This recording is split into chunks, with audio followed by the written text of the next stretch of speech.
Magandang buhay, grade 5. Mabuting tao.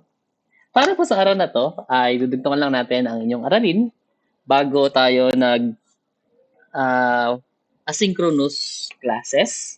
May kinalaman po sa mga materyales na ating ginagamit sa mga gawaing pang-industriya. Natapos na tayo doon sa mga iba't ibang uri ng kawayan na pwede natin gamitin sa paggawa mismo ng mga proyekto. Doon tayo sa mga materyales ngayon na iba sa kawayan. So, pangalawa, kasi nga ang number 1 natin ay yung kawayan, so pangalawa sa mga materyales ay ang ratan. So, ang ratan ay isang uri ng baging na pinapatuyo at inihahabi para makagawa ng iba't ibang mga materyales or iba't ibang mga proyekto kagaya ng mga furniture sa ating bahay. Pwede na naman itong gawing basket. Ginagamit natin ang ratan kasi matitibay ang hibla nito at dahil doon ay matitibay din yung nagagawa ng mga materyales or proyekto at kagamitan sa bahay na kinukuha natin dito. Susunod po. So muli po, pwede nyong kopyahin yung mismong materyales, yung drawing kahit hindi na. At lagyan nyo ng isang maikling definition base po dun sa pagkakaintindi ninyo. So pangatlo, pangatlo to. Pangatlo is mga himaymay. So ang mga himaymay ay may iba't ibang uri. Pag sinabi nating himaymay, grade 5, ito yung mga hibla ng halaman or mula sa dahon or sanga ng halaman na pinapatuyo at hinihimay, kaya tinawag na himaymay.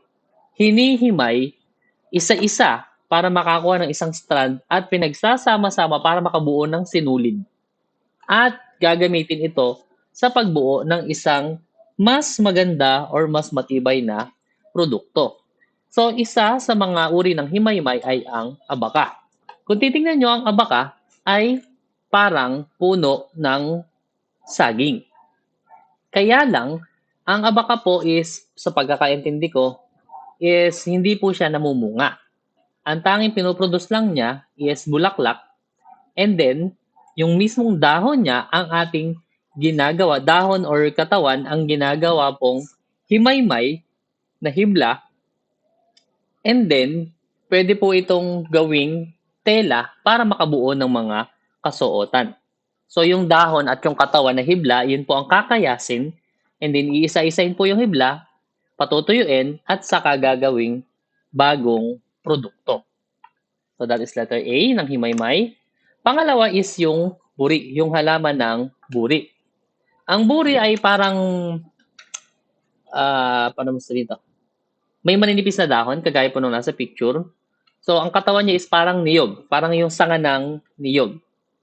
Pero yung pinaka-height niya is medyo mababa lang po. So, yung pinaka-body po ng buri, or minsan yung dahon ang pinapatuyo, hanggang doon sa dahon ang pinapatuyo, at yun po ang ginagawang mga banig, kagaya po ng nakikita sa picture or sombrero. Medyo matigas kasi at malalapad yung nakukuha sa kanya na himaymay, kaya po nagagawa nila na malalaking produkto.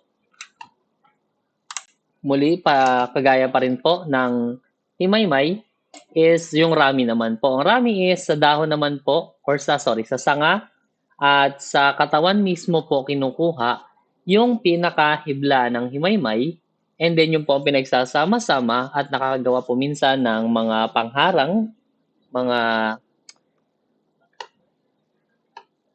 pangharang sa pinto or sa init ng araw, pwede rin naman po na pantakip sa ulo or kurtina. Mga ganun po ang ginagawa sa kanya. So, yun pa rin po ang essence niya. Hihimayin bawat hibla and then ihahabi po para makabuo ng bagong produkto. Kaya nga po tinatawag silang mga himaymay. Isa pa po ay yung pinya. So, yung nasa kaliwa po na picture, ang pinapakita niya is yung paano ine-extract or paano kinukuha yung mga hibla ng mula sa dahon ng pinya. And then, parehas lang ang proseso sa abaka, matapos makuha yung mga hibla, lilinisan, hugasan, ibibilad sa araw, and then, pwede pong makabuo ng mga kasuotan kagaya po nung nasa kanan na mga tradisyonal na damit ng or kasuotan ng mga Pilipino.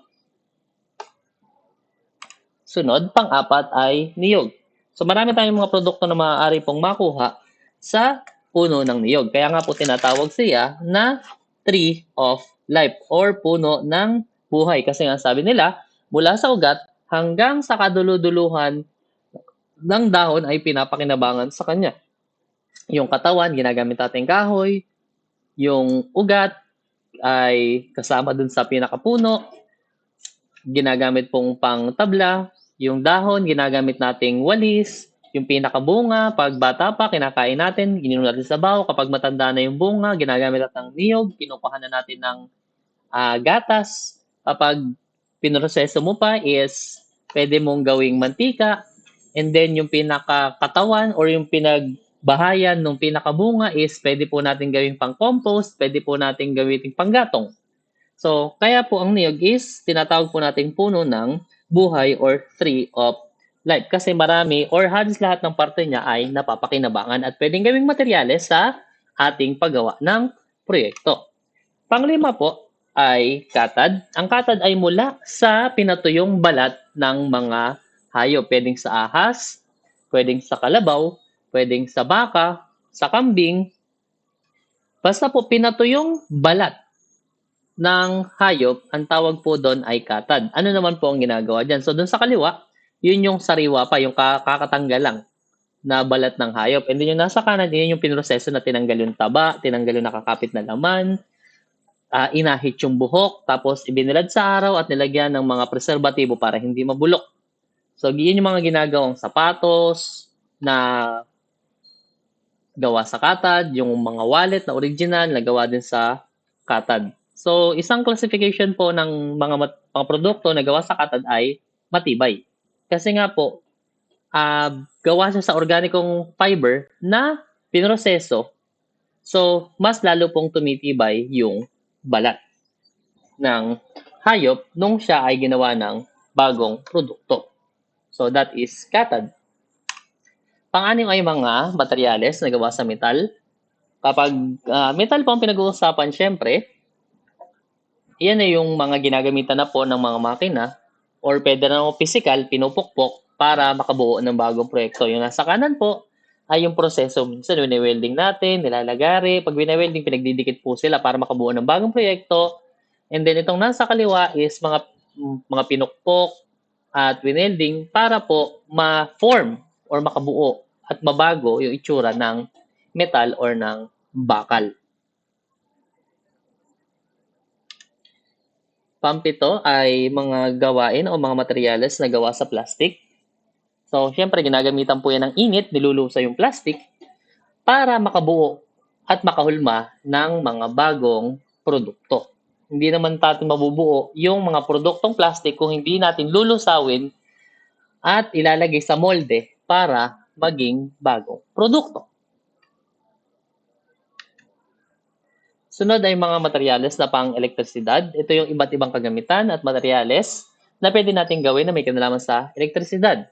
So, yung mga extension cord, mga ilaw, lampshade, yan po yung mga halimbawa ng gawaing pang-elektrisidad. At yan yung mga kagamitan na ating pwedeng magamit kapag tayo po ay mga gagawa na ng mga produkto na may kinalaman sa gawaing pang-elektrisidad. Siyempre, kung gagamit po tayo ng pang-elektrisidad, kailangan po natin ng mas lalong pang pag-iingat kasi pwede po yang makamatay. Alam naman natin na dumadaloy ang elektrisidad sa ating katawan dahil may tubig tayo sa katawan at hindi po natin kontrolado kung saan siya lang dadaloy. So kung gawain pang-elektrisidad po ang ating gagawin, lalong-lalo sa bahay, lagi po dapat tayo magpapatulong sa mga may alam at nakatatanda sa ating tahanan. Tandaan po natin yun. Mga gawaing kabibe. So, anything na pinagbahayan ng mga hayop na mula sa dagat at kinuha natin bilang pangdisenyo, bilang panggawa ng mga bagong proyekto, ay maika-classify po natin sa gawaing pang kabibe or pang shell.